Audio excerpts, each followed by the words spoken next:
Sarasota Bradenton's history begins right here on the water. Over a century ago, steamers carried suppliers and settlers here in these exact waterways. Today, the Gulf Island Ferry keeps the legacy alive as it carries us from the Bradenton riverfront to the Bradenton Beach Pier. Along the way, we'll discover how history, community, and island life all come together. I'm Cheri Castro, and this is the American Dream. The waterways aren't just our backdrops, they're part of our lifelines. So Jonathan, tell me about your connection with the steamers here in the Bay Area. My great-grandmother was a nurse for Dr. Hampton out of Tampa. She lived here in Manatee River. She could run a flag up on her dock and the steamer would come over and pick her up. The second point in the Manatee River is where my family came in 1850 and settled the point. It's called Bishop Point. That's over what, 100 years? Yeah. Oh yeah. There's so much history here. There's a lot of history in Manatee County. Well, back in the 50s, yes. You said they used the car. They ferried the car from yes. Manatee to St. Petersburg. So even right now, I think the whole purpose of the ferry was to alleviate transportation issues, yeah. right? So yeah. The ferry picks up at Bradenton Riverwalk Pier. Correct. And then it drops at Bridge Street Pier. At Bridge Street Pier, which is over by Bradenton Beach, correct? Yes, correct. So that'll be very helpful during, in season peak times when people are trying to the beach. So it's so nice to see that, history is taking a step forward. Oh, yeah. And it's coming full circle. Well, that was one of the reasons why Manatee County decided to do this was to alleviate traffic, one, and to alleviate the parking issue that they had at the beach. And this helps keep cars off the road, makes the traffic a little lighter. And if you talk to the restaurants and people down through the town, they'll tell you, yeah, in season, you can actually see a difference that this ferry makes. Well, that's where we're headed. We have an appointment to speak with a few of the restaurant owners that have been there for 100+ years. Yeah. This is amazing. I'm super excited to see where this heads.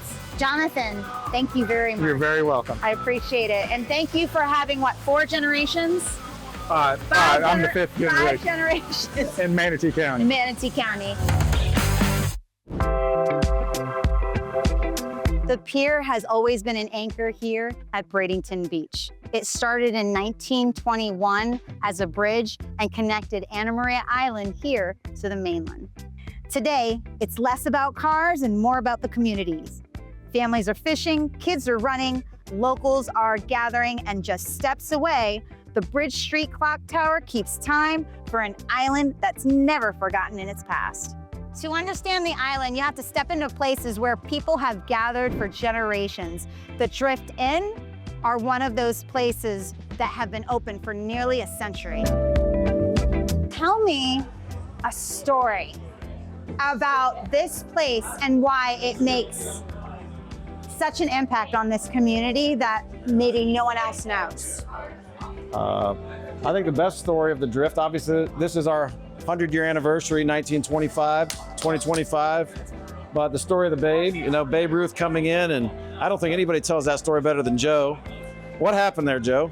Back when Babe Ruth was playing baseball, he was playing for the Red Sox at the time. When they traded him to the Yankees spring training was in St. Petersburg at the time. But every now and then he'd like to get away from the public. So what he would do is he'd take a ferry over or a boat from St. Pete over to here.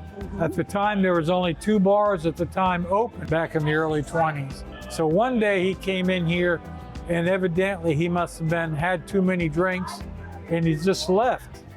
Well, the next time he came back in, the owner's in here tending bar, and there's a small for sale sign in the window. So he comes in and he wants to buy drinks for all his friends, and the owner says, "No, you can't have anything here.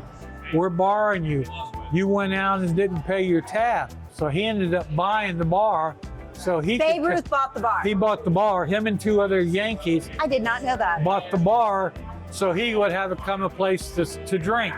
He had it for 2.5 years. And I had it for 26 years, my wife and I. Andrew, we had it for 26 years. Places like this keeps the history alive. One story, one memory, one gathering at a time. From the fishermen's cottages of the 1920s to the Gulf Front estates, Bradenton Beach has always been about one thing: living on the water. Our story ends where it began, on the water, where history and community meets on the shoreline. I'm Cheri Castro, and this is the American Dream.